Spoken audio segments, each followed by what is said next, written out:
what you do really well with all of your content is that in the first 5 seconds, you have a deeply questioning feeling. Hey, it's Hunter here, and with John. John shot me a message on Twitter, actually, or responded to a tweet, and it was very insightful. It's something I'd never seen before, breaking down a chart, talking a little bit more about the psychology behind going into videos and using direct response marketing in short form to educate an audience, along with teach people um, things they might not realize that are very easy concepts, but they've been overthinking it. And that's something that our videos are really focused on, helping people understand things that might seem difficult in the easiest way Yeah. possible. I have a presentation that I'll jump straight into, and that's going to break down all of those concepts quite quickly. And let's see here if I can figure out how to use technology. And either way, I think what I'm also just going to do is hand in hand, I'll just dive in a little bit deeper based on what people on Twitter are asking about. I can talk about it a little bit more. This is just going to be 5 minutes, and then we can sort of jump off of that and Okay. discuss some of the things that I'll present. So the human spectrum, that's something I've developed over the course of the last 10 years. Broken down, it's understanding universal laws, human anatomy, psychology, socioeconomic behavior. Simply put, physical, emotional, mental, and relational. Physical health, your body; emotional, your emotional regulation; mental, your mental health; and relational, anything outside of yourself. That can be friends, family, partners, business partners, objects, anything that is outside of you that you use your senses to see. And coupled together, that's really just mastering your innate capacities and orchestrating perpetual human growth. So I just 10 seconds about myself. 25, coma survivor, dropped out afterwards at 14, went into sales, scaled a 7-figure hospitality business, shut that down during COVID. And from the moment I woke up at a hospital bed, I've been passionate about everything movement and health related. 11 years of researching that, and then led me to working with Fortune 500 people. And my dream is to own 100 acres of land. Long story short, that's me at a workshop, helping people understand their physical, emotional, and mental health. It's very important. And just like health as well. So I'm just putting that out there for credibility purposes. Human spectrum is taking all of these subjects and putting it in very simply. And when you look at any of these subjects, it might look very separate, but really at a cellular level is all the same. And if you've seen the Powers of 10 video, when it zooms all the way out and then back in again, you see how everything really just looks the same depending on your lens. And so that's the outer world and how we view things on that, outer perspective. And when we go inwards, it's actually just as deep. And I'm gonna let it run through. But cellular resonance and sustainability across the spectrum of life is possible, sorry for the dog, if you understand your innate capacities. And the good thing is that we don't even have to go out to space to understand ourselves and how to market to other human beings. We can do that by just sitting in a quiet room. And like your friend Danny talks about, it's like meditation and mindfulness is extremely important. And what mindfulness and really go inwards. And without dragging on, what the video does is that it zooms in so far into his hand that it really looks like the cosmic universe on the other end that the video started out with. Can link that to people if they want to watch it, because it has a pretty good narration to it as well. But it's very trippy, and watch it in a quiet room alone. Next concept, polarity of life, learning from both ends of the spectrum. Everything has its positive and negative, and neither is good or bad. It's just a matter of. However, you can align yourself with either pole in a positive or a negative way. So activity, if you do too much, you'll be tense and overwhelmed. If you do too little, you will be stagnated and unstimulated. If you rest too long, that is. And if you do too much rest, then you'll stagnate. And then if you do too little rest, you'll be able to integrate whatever activity that you had. So on the left side, you have performance. On the right side, you have learning. On the left side, you have sympathetic, and the other side, parasympathetic, that comes into our body and our nervous system. Our body can't learn as fast if it's like at the cusp and just like fully active. That's why we need sleep. That's why super athletes focus so much on sleep. It's why it's so hard to get a hold of them. It's why they're so dialed in, because they are on the court. They're just priming everything outside of court to be as active on the court as possible. And so that comes with rest. Formula One drivers, they rest like 4 times more than they practice by the time that they're professional. And that really says something. Centropy, entropy, quite quickly, the second law of thermodynamics talks about entropy being the driving force of nature, which is devolution, separation, increasing disorder, decay, chaos, which is true. But if you do something about your internal external state, then you can actually create what's called centropy, which is evolution, unity, quality and quantity of life increase, growth, stability, and convergence, things coming together. Simply put, if you leave a car outside in the open, it's going to get rusty. But if you put it in your garage, it's going to last longer. And conversely, with a garden, if you just leave your garden just running wild, then you'll have all kinds of things, maybe even insects and animals that you don't want there coming in. So, But if you take care of it and tend to it, it will be perfect. yeah. So, like with this, that what you're showing right here is you can have both of them, but today's day and age, I feel like you see it more like we're going towards the like more chaotic lives. And Yeah, yeah, I see like on this like separation of family, separation of friends. Ever since COVID, you see like a separation of community. I feel like we're kind of seeing like America, at least like it seems like there could be some decay and chaos and divergence. And then it's yeah, like, how do you personally, if you get sucked into this, how do you then get yourself out of it? And that's where I think a lot of people, I also think that's where some of these yeah, videos do extremely well, because it's yeah. actionable advice to make one little change in your life that could benefit you forever. Yeah, and that's exactly why I'm a really big fan of your work, because it brings the polarity of life like into a really conceptual, visual, and easy to digest format. And then when you put it into this sort of view, many people are experiencing entropy, and the fact that you're able to create centropy within like 15, 20, 30 seconds of video is amazing. And it is impacting people on such a deep level because it's helping them find some sort of unity within. And so the reason why I show the powers of 10 video is that you need to find unity within yourself and growth and stability before you can sort of emulate that outside of yourself. And I think that a lot of people, just due to working really hard and then being like slammed with the pandemic, really put people off, right? Because it just like sort of messed up a lot of momentum in the world. Well, yeah, everyone had their So normal life, and then it went to like, here's a new way we're living. We don't know when it's going to end. yeah, exactly. And I don't think that, I mean, I haven't even landed in this new reality. Every time I walk out my door, I feel like it's kind of a simulation. The next point is that, we have a spectrum of emotions, right? So we have, polarity, happy, sad, love, hate, or love and apathy.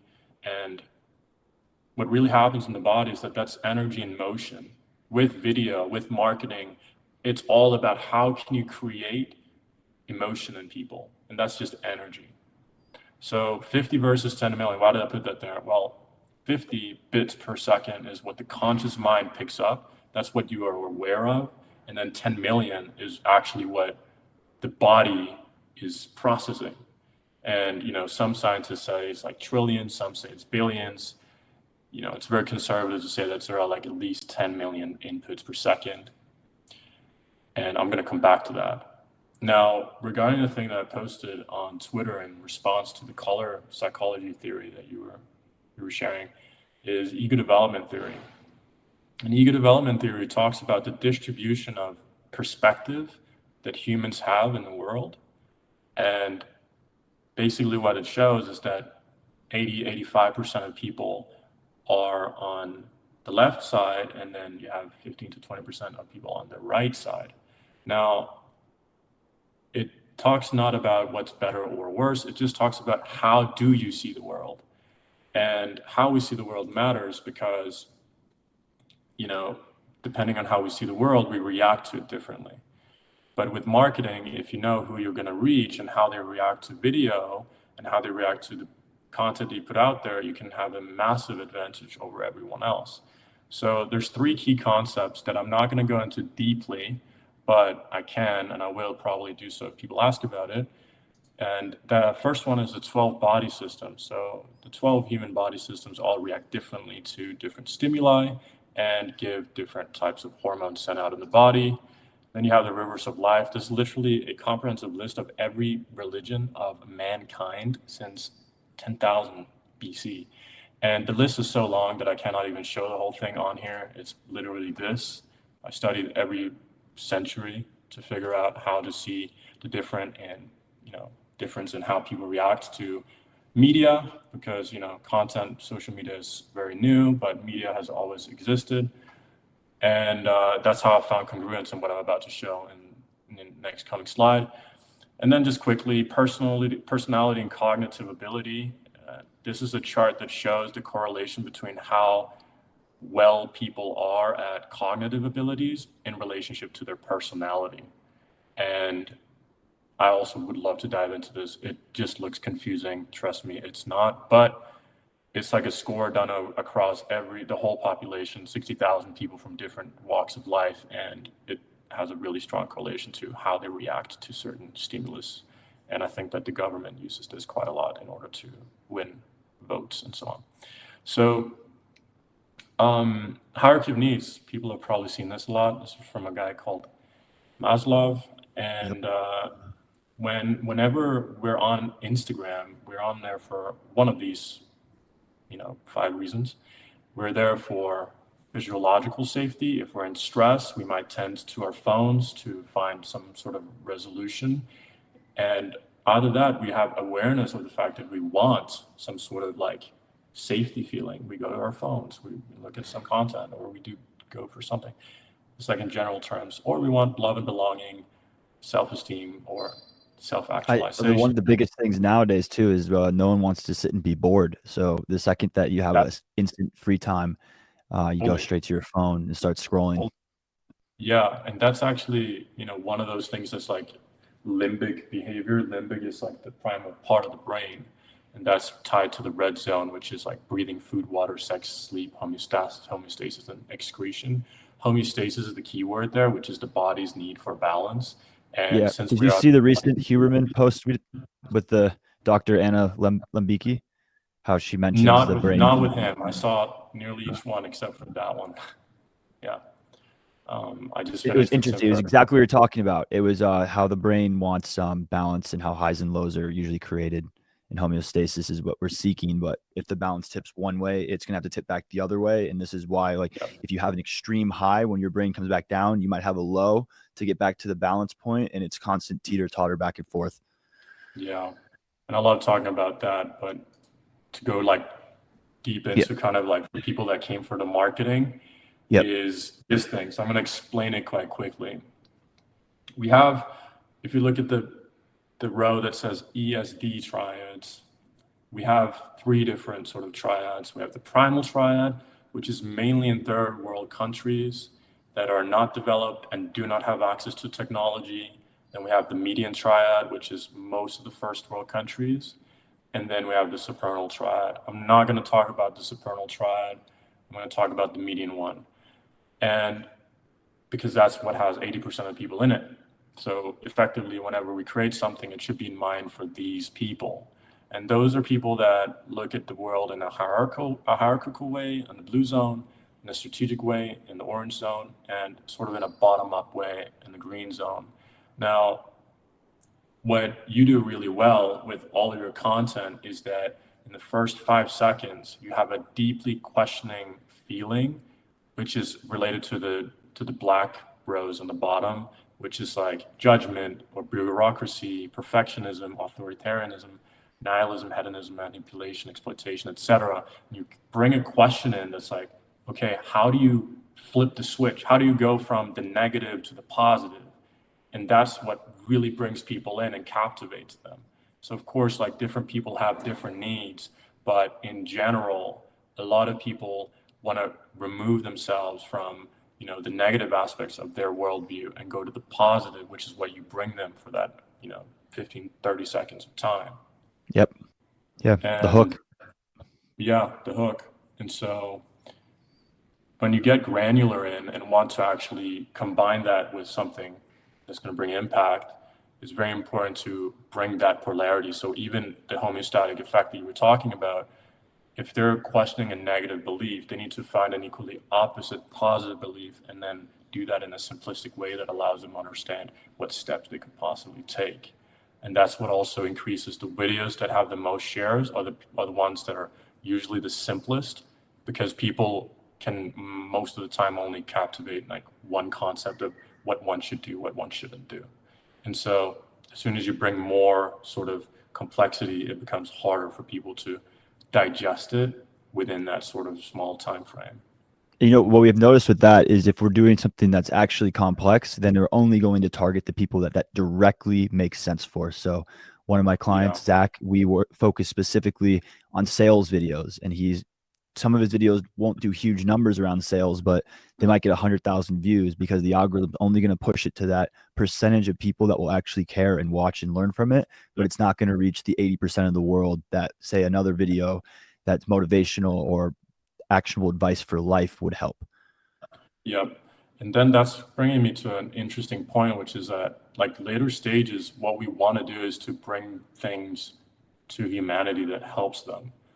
And, that's sort of like egalitarian or sort of philanthropic sense. But what happened there is that, okay, if we can captivate, the 80% of the people, what about that 1% of people that have the resources to actually provide better tools for those 80%? And that's when you create those specialized types of contents like sales and very highly specified to, complex problems. And that's a really wonderful balance that you have between sort of macro and micro, which is like there are way more people that would resonate with the simple videos compared to the complex videos.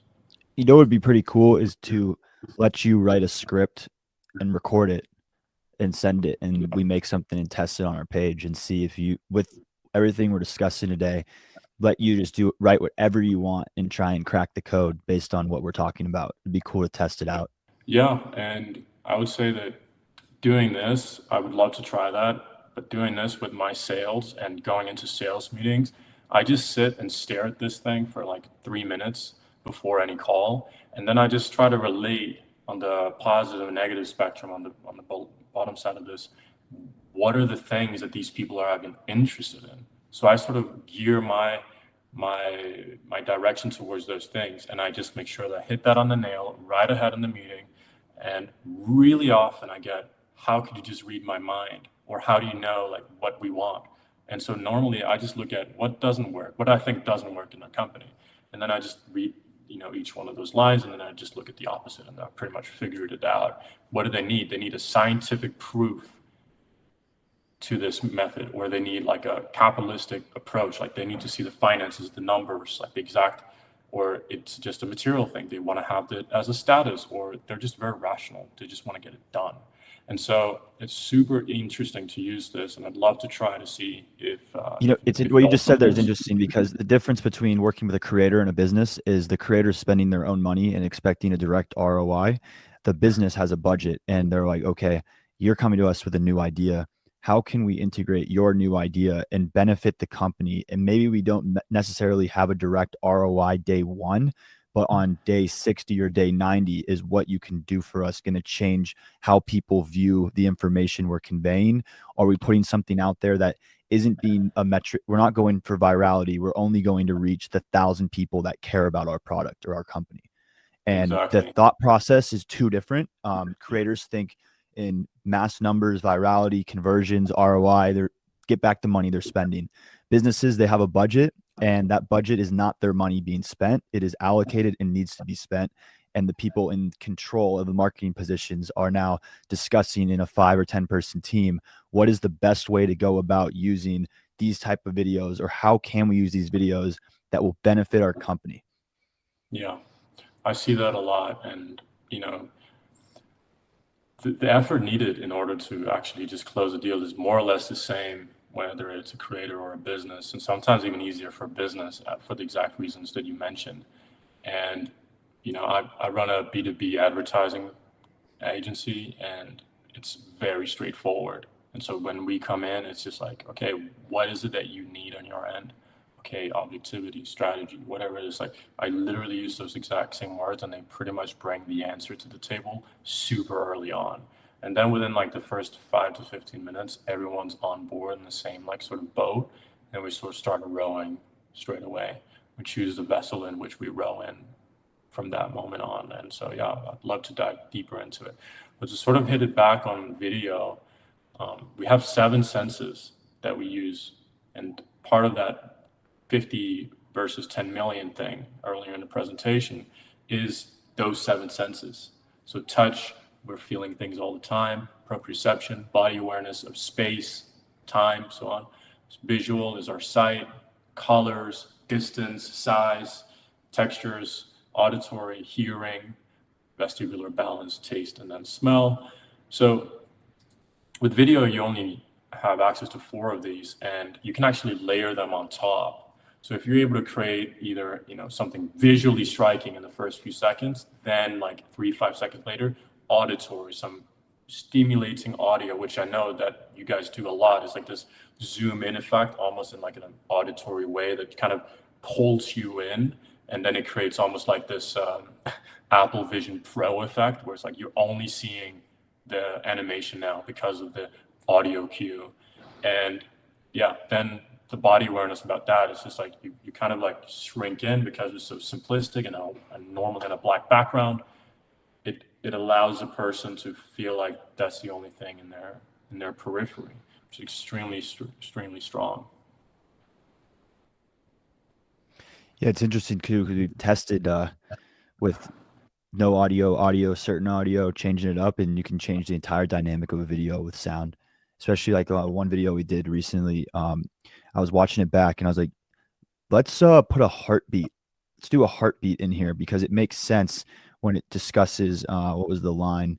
We become what we think about most of the time, and that's the strangest secret. And then this is why thinking is so vital. With the word vital, we then put a heartbeat animation. So it gives you that like connection to vitality, the heart beating, and it's fully visual and auditory. And a lot of the comments are like, wow, that heartbeat. And it's like those little small details. And that's like later in the video that then bring your attention back into the video that catch you that you normally wouldn't get in the first couple seconds. Like you grab them, like you said, with the visual, but then you bring them back into their attention with the auditory.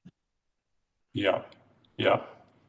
And I Could mean, you, for so example, I was gonna say with the touch aspect of this, is it in a different thought process?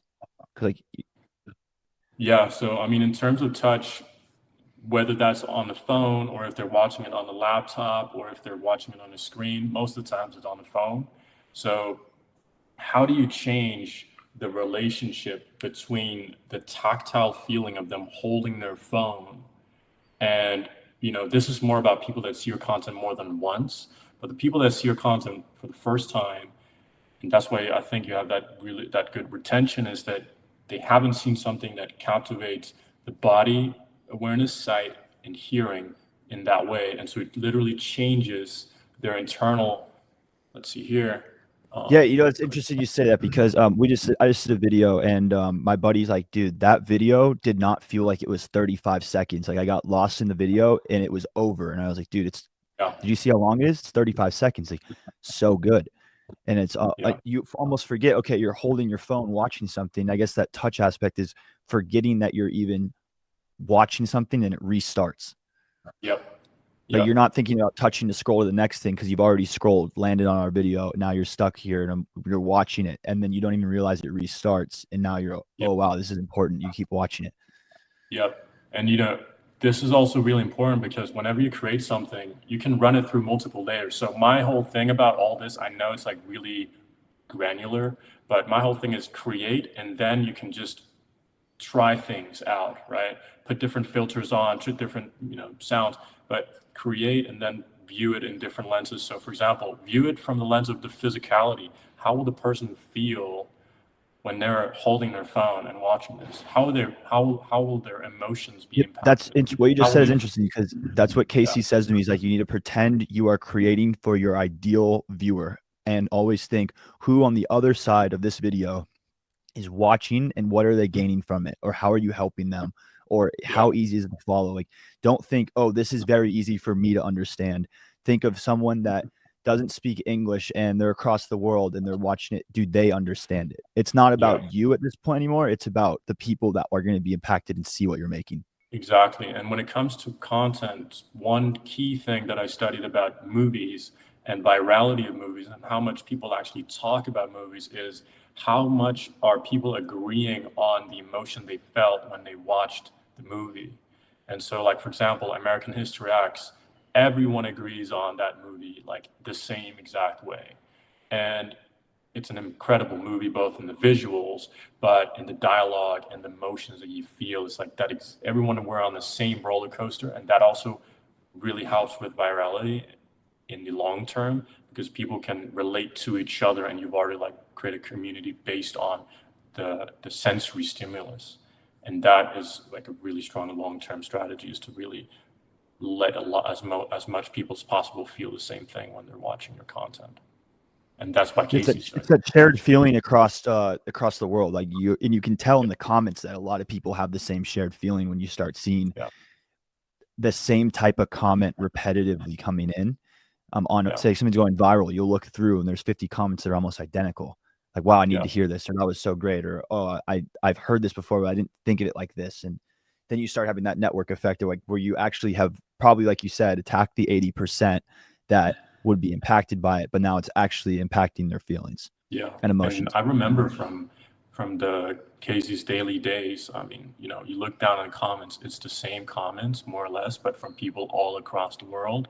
I think that's a phenomena that we haven't seen that much of in the YouTube space in general, but it happens. And I think some people do it subconsciously, which is what makes them genius. But at the same time, I think we're coming at this boiling point where we can break things down quite well. And surely with the help of AI, I mean, I don't even know where things are going to go there yet, but I know that, people that create and put things out there need to be aware of this in order to know where they're going with it and what they're going to create out there in the world.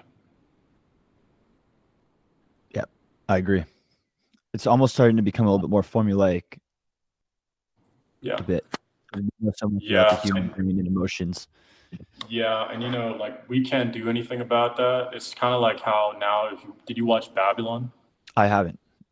Yeah, so that movie is pretty much just the culmination of meta of the meta of the meta. It's like I don't think there was anything purely original in that movie other than just a rebate on all the movies that ever existed. And then we have the other one, Everything Everywhere All at Once, which is the same thing, and several movies doing much of the same. So we're hitting at that point now in time in history where we're pretty much just reviewing everything that we knew from the past and then iterating on it because that's now a social consensus of okay, what does it mean to be a protagonist? Well, okay, now the protagonist is pretty much like all protagonists we've ever had all at once, and we're gonna play a play on that. And it's very formulaic at this point, but I don't know where else we're going if not understanding with intent what we're gonna create and put out there. Yeah, I haven't even like started thinking about what AI is going to be doing Yeah, because it still doesn't, it feels very emotionless still. And like you can use AI to create a base frame and then build off of it and make it better. yeah, And you can ask AI to give you endless ideas, but then you're still going to see that it needs to be refined or trained a lot yeah. more. 100%. And, for me right now, I use it as a filter or a revision filter, really, is I build until I think it's done. And then I might ask a few friends what they think, and then I'll pull it through the filter and just see what the computer thinks. And most times it catches something or like, okay, that's not super clear, or maybe you can revise. Mhm. But most of the times, yeah, I mean, the computer is built to right now to just revise it.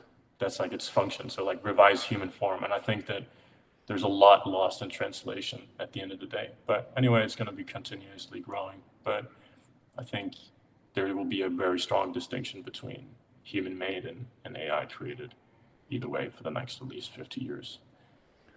Yeah. So Yeah. You can almost tell too when people are like writing tweets or creating things that are AI based. yeah, Not always, but it kind of sometimes stands out. yeah, yeah, it does. And the good thing is that You only have to watch. You only have to catch them doing it once, and you can just mute. Yep. Yeah. Yeah. Yeah. I still have more time. I don't know if you have more time, but Yeah, I have time. I have another 15 minutes. okay. Do you want to break down that Dan video you had in your presentation? Yeah. Do you want me to share the screen as well? Yeah, I think that would be helpful. So I'm curious. I want to uninterrupted. I want to hear your analysis because that was the most successful video to date. I think it did between TikTok and Instagram 40 or 45 million views. Sweet. So when it comes to audio,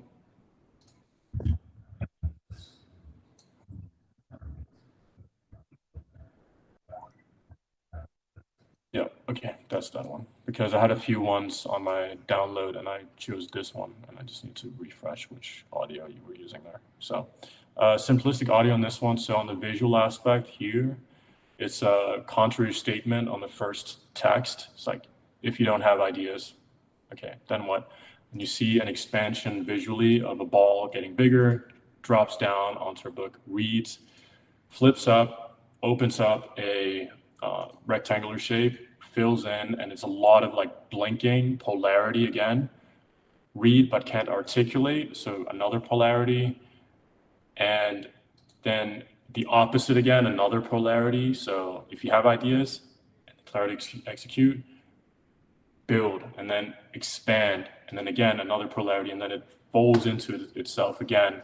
So it's like pretty much what comes into my mind here is the combination of different parts coming together, the process, and cellular mitosis. So cellular mitosis is when a cell divides in a healthy way, and when it doesn't, that's a cancer cell. So that's really what happens here. It's 15 seconds long. Even though I paused and jumped through it, it feels like 5 seconds, just because of how my monkey brain just gets activated following the movement of this entire animation, and that it implodes on itself and then expands. So I see it in three different sections here. You have a literate animation, then you have figures and shapes, which are very pleasing, and then you have the growth element and complexity organized and coming together, and then you have just like this expansive growth on top. And I think that's why it works. It has a nice cadence. It's like, 3, 6, 9, and then boom, done. Yep. People Well, also, one thing we tested, people, and this is kind of a retention hack we came up with after testing, is the split text makes people pissed off that they couldn't read or follow it. So they watch it a second time because they liked what they heard. And now they're like, okay, I kind of get it the first time. And then they watch it a second time. And they're like, whoa, now I get it. And then they watch it a third time and they're like, yeah, okay, combine everything together. yeah, And then you have insane engagement. And then they're sharing and tagging their friends or putting it in group chats. And a lot of people, that was the feedback we got with the split. I've personally moved away from the split now. I actually don't like it. I think that it is a bit distracting, even like for my ADHD brain. I'm like, okay, I get why it could work, but I prefer like the more clean and simple one line of text above the animation. So your eyes are actually looking at the animation, but the peripheral is still reading the animation versus on the bottom. It's yeah, very hard to watch the animation and still read the text. And from testing that and seeing other people's, see a lot of people who are doing it with the text on the bottom. And on Instagram, if the text is on the bottom, now it's next to the username. Now it's next to the like button. Now it's next to the yeah, caption. And then you're even yeah, more distracted away from the actual point of the video versus on yeah, the top, your eyes are now focused straight ahead at your phone. So if you're yeah, looking at your phone, you're looking where almost the time is normally on a phone. yeah, And you're not distracted by a caption, you're not distracted by a like, you're drawn completely in to read the text and watch the animation. yeah. I think it has a lot to do with that decision as well. Also, just that you are kind of using Seth Godin's purple cow element, which is most people put it as subtitles on the bottom next to the name. And then you put it on the opposite side, which allows people to just break away from, okay, this content is not like the previous video I just saw like half a second ago. This is different. So you're already breaking the flow too. And I think that like in the whole scrolling element, that there's a lot of things that happen in the first 3 seconds and almost every video that you create that breaks the flow of what other content might exist on the internet. And even still, people that create black and white animations. Now, I've seen a few. I haven't seen that much. I prefer not to like watch the secondhand stuff, but even at that level, there's something about the way that you create the animations that has a really strong cadence. And I haven't tested this, and I don't know if it's right, but I think it has a lot to do with your athleticism because your brain is really, like it fires at a certain pace, and you're very, switched on, and peripheral is very important. Cadence, sequence is very important, like tempo. And when you're on a bike, you're going, very fast. I don't know how fast in Hand-eye miles. coordination. It's quick Hand-eye thinking. You have coordination. split seconds. Yep. Yes. Split You think seconds. very If you don't, quick you and you get got it. bored. Yep. If you and Yeah. if you get bored, you bail also, and that's the So whole let me tell point. you this rule that's Yeah. like within, and you might be able to, you'll see it now forever, is trying to create a new scene every 2 seconds with the scene building. So if you have an animation, there might be a movement, and then 2 seconds later, it's an entire new animation with a movement. And it's keeping this retention hacking through creating scenes within the story. So you make a storyboard and you have a 2 second scene. There's an animation at 2 second block, and then you have the next set of text, audio, 2 second scene, and it's continuously building these scenes that connect and build off each other. Yeah. And consistency. That's the consistency right there, which triggers safety. You have something Yes. consistent, triggers safety. Oh, it's Yeah. throwing the brain in like all these twists and turns in a way where it's like the visuals are now acting as a hook. They're now acting as Yeah. the conflict. You're getting lost in the visual story paired with the audio. Yeah, But man. it's It's funny very because you could write an amazing script and have average visuals and it'll still do really good. The script matters as much. Like the script is everything's built around the script, and that's something. But the most psychological is actually the words you're saying, even yeah, tonality or how people speak in the recording. But the biggest thing I think still is the scripting and what you're trying to convey and how can you convey it the least amount of words and make it the most impactful. right. And that's something I think everyone should work on in general.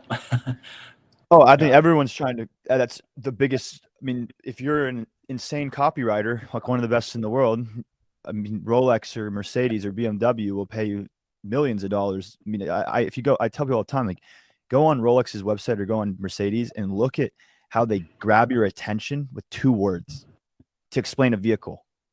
They'll use 2 words and they already have you drawn in by Yeah. the way that they've paired that copy together. And you'll Yeah. scroll through it and you'll see how they use these triggering words that are, when combining 2 words together, it makes it so powerful, but with 1 word, it would be boring. Yeah. Absolutely. And when it comes down to the ego development theory, if you were to conversely go on Toyota's or Mazda's website, it's different words. You would not find the same words because they don't work for the same people. Correct. It's two different Yeah. audiences. Yeah. It's the 80% versus the 1%. Yeah. Absolutely. It's interesting when you're targeting different audiences, how it splits how the copy can change. And now the second someone reads your copy, they're already gone.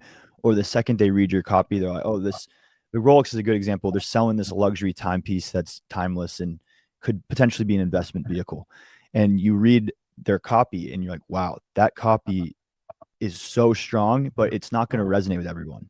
But the people that it will resonate with will spend thousands of dollars, hundred thousands of dollars a year to own that watch. Yeah. Yeah. It's there. There's a lot of people that do it well too. In other, I mean, even if you go on like Costco or Walmart, so simplified, and it's made for the masses to go and buy in bulk or make it. It's just such a crazy, like, who you're targeting. Like you said, it matters so much how you speak to them. Yep. And there's several tools as well where you figure out your demographic and then you just look at, because Google has this tool where you can look at demographics and what they search. You just look at different geographical points and look at what keywords they put into Google. And you can also derive a lot from just looking at the literal words that people are using on Google. And then you look at the postcode and you see like the average income, household net income, and then you have pretty much like the words that those people use, and it varies a lot from neighborhood, even And I'm sure that even people that have lived in multiple neighborhoods can see that the words that people use in different places are not the same, and they're very different. Yeah. Yep. It's I can even tell certain videos reach different regions now based on the concept. Yeah. Noticing Wow. that um, if like the one of the scripts that's going viral is from this, I think the quote was said in 1000 BC by an Islamic or Muslim thought leader, and it completely just like exploded into a region I've never hit before. But it's from their history and culture, so it's Yeah. impacted that subgroup of people Yeah. more so than a different group that would have heard that quote before, but like something they've heard for 200, 300,000 years versus someone in America who might have just heard it for the first time scrolling social media. Yeah. Let me show you something real quick that is Yeah. exactly about that point, because I use that whenever we do any deals. So, and it also helps battle myopia as well when you don't have the whole picture. So it's the distribution of individuals in the world. Yeah, India yeah. loves this I think education stuff. that it's just like literally just like 5 times bigger than the U.S. alone, and Yeah, and I their think they keep. TikTok's banned there now, so Yeah, YouTube Shorts and Instagram is heavily being used by India. yeah. The algorithm definitely pushes. They're consuming a lot of American educational content.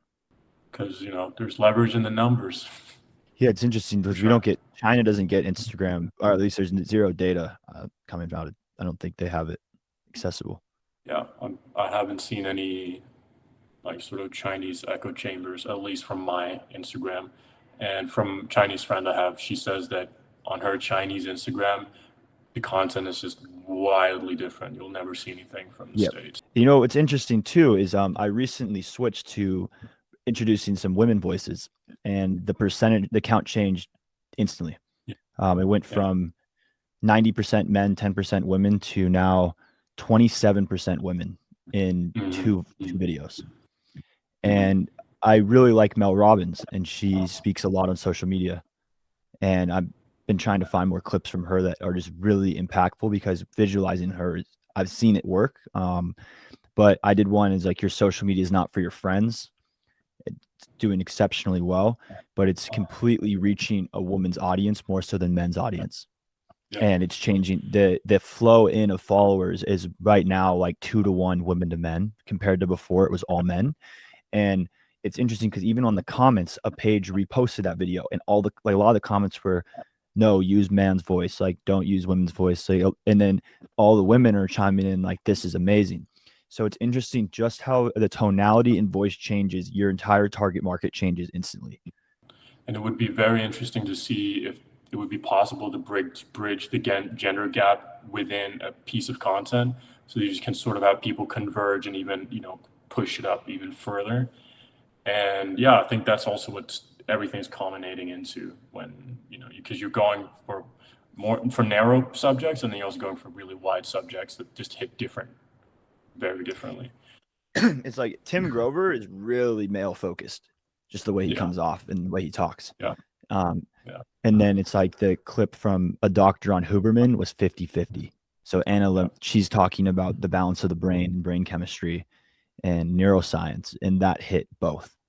Yeah, I mean, hopefully down the road we get some better Instagram analytics. It'd be cool to get on video analytics based on male or female and country, like by video. The videos that do the best almost have a 1-to-1 like to save ratio. So, for example, the closer you can get on saves to likes, it's going to keep pushing. Same with the share ratio will almost be 50%. So if it has 100,000 likes, it should have 50,000 shares. And Instagram is just Right. going to keep pushing that because people are consuming it and sharing it until it doesn't. Yeah. Like, and even it's funny because we were talking about retention, and now on some of these videos I have the data, and like our most viral video right now, it's pushing. It's at 2.7 million views. It was posted on the 4th, so 6 days. It's has a 7-second average watch time across 2.7 million people. That's 5,800 hours in 6 days. What is that? 5,800 times 24. 241 days of watch time. And that clip is 24 seconds, but the average is 7, which is huge. If you think about it, that means 2.7 million views. The average viewer spent 7 seconds watching that video. Yeah. Which Yeah. Instagram's going to keep pushing it. Yeah. So for every 3 people that come across it, they watched the entire video. Correct. Yeah. Yeah. No, And that ratio there, which I've been watching, is insane. It's 153,000 likes and 78,000 saves and 65,000 shares. So the saves to shares is almost 1-to-1. Yeah. What's the main concept of that video? That was the watch your thoughts. Yeah. They become your actions. Watch your actions. That one's very strong. But this one has like a very subliminal message inside of it, the way that's morphing the dots and changing your thoughts, going from wide to like scattered tight. Which even that script was proven viral. So that's the other thing too we've used, even with Dan. So the video you showed earlier of Dan, that was a viral tweet. And with Dan, the reason why a lot of his videos did really good is he was pulling all the data from Twitter, taking things that already went viral, and then reformat those to be in a short, digestible. So like if you had a viral thread, how could we turn that into a 15 to 20-second video? Or if you had a viral tweet, okay, how could you just change it a little bit, record it, and turn that into a video? And the best performing Dan videos was all from viral concepts, which goes back into what you're talking about. It's already proven as words. So now pair it with a visual and audio, and it should push even better. Yeah. That's the goal right there. Dude, I really appreciated this, and I think that we should talk more. Let's simmer down on all this info and then figure out what the next combo could be. And then regards of creating a video, I think that I want to work with a concept that I have in mind, and I'll just push you some ideas, and then we'll see where it goes from there. Yeah, absolutely. Yeah, if you want to write it out and message it to me or write a few out, I'm totally open to creating something and seeing. Yeah, be cool. Absolutely. Wonderful, man. I got to go to my next meeting now, but thank you, John. Appreciated it, and we'll catch up in a minute. Yeah, how do you say your last name? Heyerdahl? Yeah, Heyerdahl. Yeah, it's from a guy that traversed the ocean, the Atlantic, in over 110 days on a river raft boat, and so that's the last name. All right, man. Well, Nice. I'll talk to you. Sounds good. Have a good day. See ya. Bye.